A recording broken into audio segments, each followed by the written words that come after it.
大家好，今天我要跟你们分享一件特别有趣的事情。刚刚我和安逸准备去拿我们的背篓，把这些萝卜菜给下面的爷爷奶奶扯去喂猪，然后我们就去找我们的背篓。结果房间屋里屋外全部找了一圈没有，你猜怎么着？就是那天这叔叔不是上来要挖他的黄金吗？他背的那个背篓是我们的，而且他直接也不跟我们说，我们的背篓就是放在那里的，放在厨房的旁边，然后他也没有给我们说，我们是后来查监控我们才知道我们的背篓去哪里了，而且当时我们的背篓里面还装的有东西，他把里面的东西全部清理出来了之后，就把那个背篓拿来装黄金了。因为我们当时还在睡觉嘛，他上来的时候，我们被他吵醒了之后出来看，他已经在挖他的黄金了，我们还以为是他自己背的背篓。其实说实话呢，这个背篓也是他的，是他之前没要的。我们当时还问他，他搬东西的时候，我们当时还问他，我们说你这个背篓还要不要？他说不要了，你们拿去用吧，给你们了。然后现在就一直是我们用。然后那天他一声不吭的就把背篓给背着走了，我们觉得好奇怪呀，我们的背篓怎么去哪里了？其实我们这么斤斤计较，大家都在评论区对我们说要大气一点，然后对他忍让一点。我们很忍让啊，他来的时候我们都没有跟他说什么话，就说把他属于他的东西赶紧清理走，清理走了之后我们自己好做事情嘛，不管是什么东西。我们最主要的是就是不喜欢别人，已经是属于我们的东西了，不喜欢别人一声不吭的不问他就来拿，知道吗？当时他从我们这里来，我们查监控了之后呢，他就带了一把锄头，还在院子里面绕来绕去的，可能是在找他的那个石臼吧，我也不太清楚。后面我们才知道事情的原委，当时我还做饭呢，我就叫他吃了饭再走，然后他赶紧就背着背篓走了，我也不知道。现在想来也是这个原因吧。其实我们也不想去斤斤计较这些事情，因为之前他搬那些东西，我们说你要搬走是你的，你舍不得你就搬走吧，对不对？反正有些东西我们拿来也没有用。但是这种情况，你纵容别人一而再再而三的来搬属于你的东西，因为这些都是用钱买的嘛。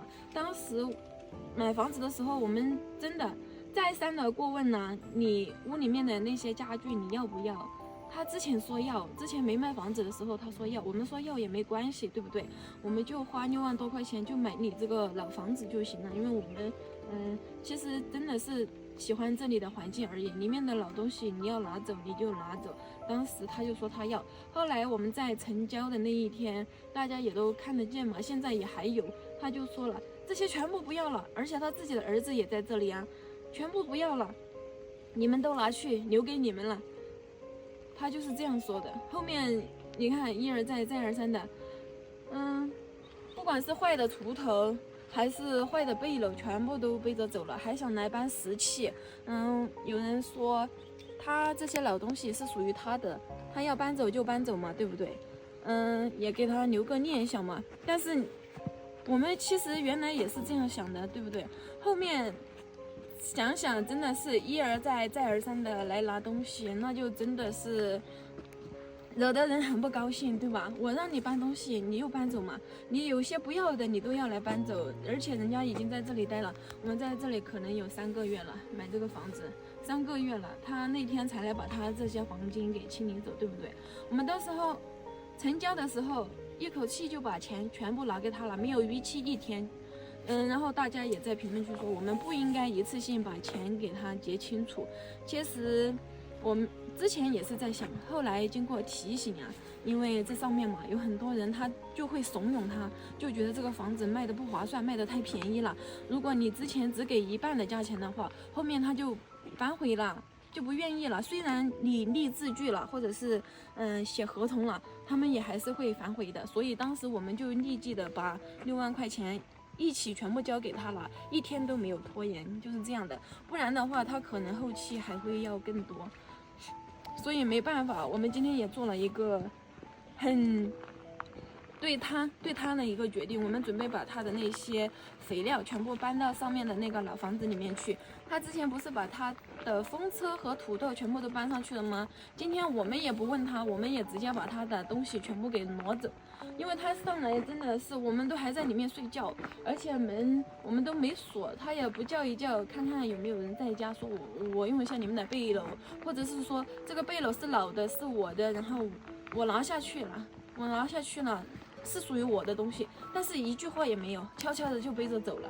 我们是今天要背东西，我们才知道，所以我们准备把他的这些全部都弄到上面去，也不要堆在这里了，避免他下次再来拿什么东西的时候又把什么东西给顺走了。因为那个背篓我们里面装的有东西，就放在外面的就被顺走了，好气人嘛！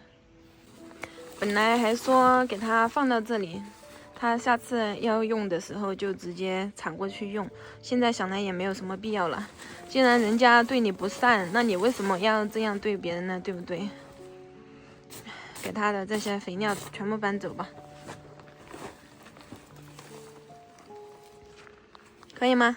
可以。我就拿这一些。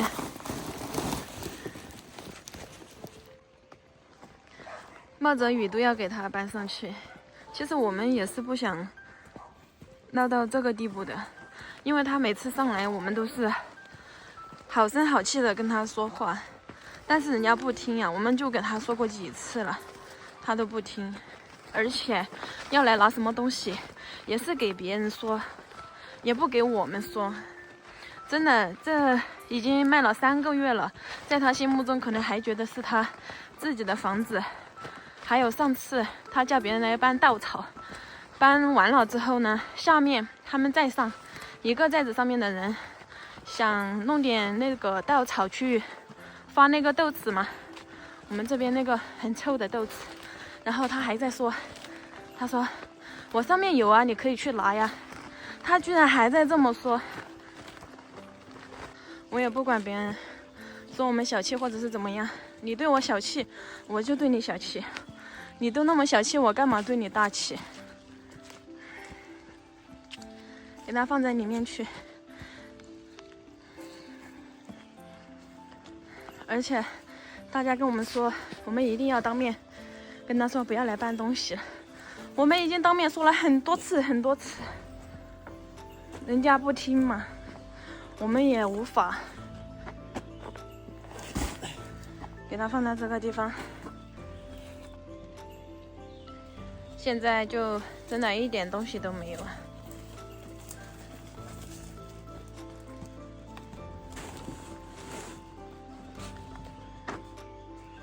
给它全部放到这里，这里也打不湿，然后这里打谷子的工具也是他的，还有风车，还有这个土豆都在这里。